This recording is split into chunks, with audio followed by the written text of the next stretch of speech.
This is TTC advice I would give you if I wasn't afraid to hurt your feelings, as a fellow TTC girly that had to learn this all the hard way.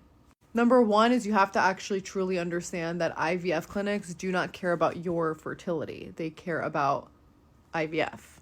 Most will tell you that your only option is IVF, even if it's not, because they have no idea how to look for fertility problems.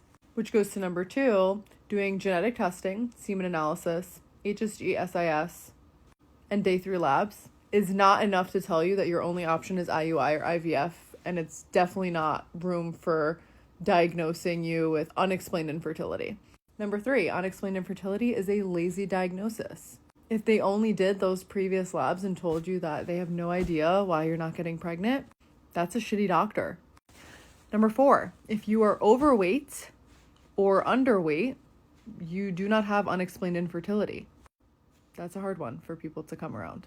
To act like weight doesn't affect your fertility is crazy. Number 5, if you have PCOS or suboptimal thyroid, you don't have unexplained infertility. Number 6, I actually think it's healthier for your body to be able to recognize potential dangers and halt pregnancy than it is to get pregnant under suboptimal conditions. Knowing your health isn't where you want it to be and then forcing it to get pregnant through IVF is not healthy in my opinion. Number 7, which means I believe IVF is for truly people who have structural issues or genetic issues, or their man has a diagnosable disorder where there's something wrong with his sperm, but sperm can be improved and your health can improve.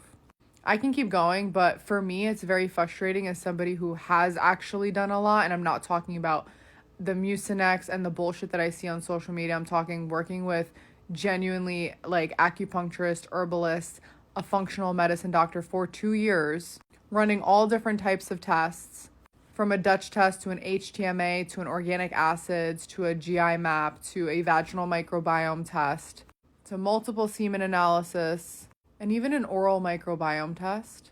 And simply being told by an IVF clinic that they don't know why I'm not getting pregnant, but I was able to figure it out through a full blood workup with 100 different markers, not 3. It's hard for me to relate to people that I see on this app talking about they're going through infertility and all they've done was the things that their IVF clinic told them to do. And then go on to say how they've had multiple failed rounds of IUI and IVF. If you want to get pregnant, you have to actually care about your fertility and you have to be honest about the symptoms and the state of your health. It doesn't matter that Nancy over there is getting pregnant, drinking beers and having martinis with her girls every single weekend and her husband smokes weed. Like, that doesn't matter. It's focusing on like why you are struggling and what your symptoms are and what could be the barrier for you.